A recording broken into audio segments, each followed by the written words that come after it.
I'm Ed Highland. This is DDW TV, and I'm joined now by Dr. Lyndon Hernandez. Dr. Hernandez is an ASGE session speaker who will be chatting with us about avoiding and managing medico-legal risk in colonoscopy. Doctor, thanks for joining us. Thank you, Ed. Let's talk a little bit about it, and what are some of the challenges around colonoscopy? Well, as you know, we've been having a lot of economic challenges to do more and more colonoscopies. Unfortunately, that translates to less time with the patient. And what that means is less interaction, less explanation of the procedure, and somehow the consent process might be limited in that regard. Most of our training in medical school is usually technical skills and medical knowledge, but there's very little on non-technical skills like communication, soft skills, which is very important to reduce malpractice risk.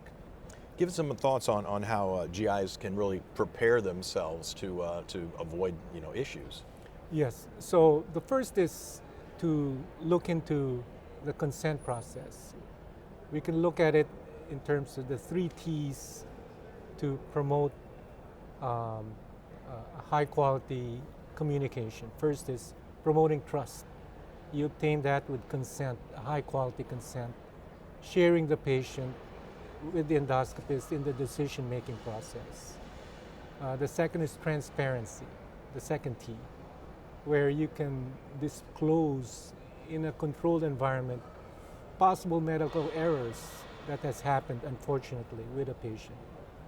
And the third T is training, where you can provide medical education training, focusing not just on technical skills, medical knowledge, but also communication skills, which is very important in this topic.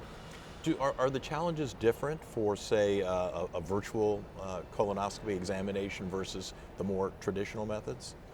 Yes, well, for more traditional methods, of course, there is a risk of perforation, bleeding, major complications, unlike the virtual colonoscopy. So definitely, that's where you run into problems with major complications, and for sure there is a difference. I didn't know if the communication line needed to be different or enhanced, since it is a different type of procedure certainly for the patient. Yes, for sure. Because it's a more invasive procedure, you will need to spend more time, more energy spending with a patient, depending on the risk of the procedure, the comorbidity of the patient, communication issues such as a patient with language challenges or cognitive challenges. In those situations, you have to spend more time. What's the top tip, would you say, that you can give to a GI to kind of navigate the colonoscopy risk factors? The first is establishing trust. That's the top tip of all. As soon as you walk into the room, establish trust. Do not appear that you're rushed. Answer the questions and make the patient comfortable and trust in you and the facility.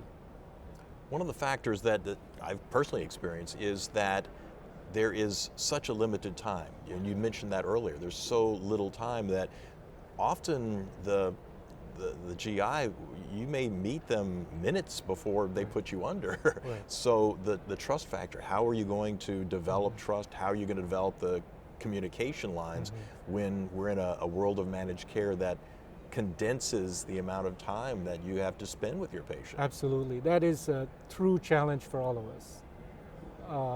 We can use electronic materials, videos, educational materials beforehand. That will just encourage and reassure the patient that they know what they're going through. But it's really, the gold standard is still that face-to-face verbal communication.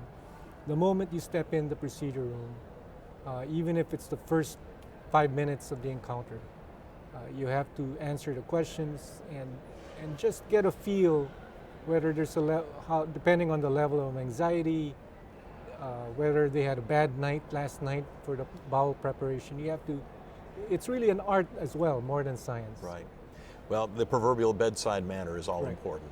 Dr. Hernandez, thank you so much for coming by and sharing Thank with you. us. Thank you. And this is DDW TV. Of course, if you'd like to see other interviews, and I know you will, ddw.org is the place to check out.